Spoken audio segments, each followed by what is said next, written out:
কাছাৰৰ উত্তৰ কৃষ্ণপুৰত পথ নিৰ্মাণত দুৰ্নীতিৰ অভিযোগ উত্থাপন হয়। স্থানীয় ৰাইজে উত্থাপন কৰিছে অভিযোগ। প্ৰায় কোটি টকা ব্যয়েৰে নিৰ্মাণ হৈছে উত্তৰ কৃষ্ণপুৰৰ শিৱালিক সংযোগী পথ আৰু এদিনতে এৰাই গৈছে পথছোৱাৰ ব্লেক টেপিং। হাতেৰে টানোতে চপৰা এৰিছে ব্লেক টেপিং। পথছোৱা নিৰ্মাণত নিম্নমানৰ সামগ্ৰী ব্যৱহাৰ কৰাৰ অভিযোগ উত্থাপন হৈছে। ঠিকাদাৰ আৰু বিভাগীয় কৰ্তৃপক্ষৰ বিৰুদ্ধে ক্ষোভ প্ৰকাশ কৰিছে ৰাইজে।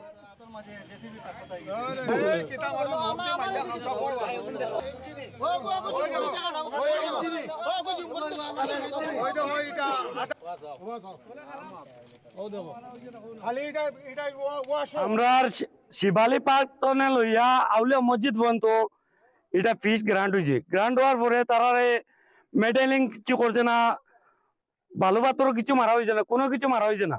না পারার সত্ত্বেও আমরা তারা জিজ্ঞাসা করার পরে তারা ওই জন্য এটা ওলা রিপেয়ারিং কাজ হয়েছে।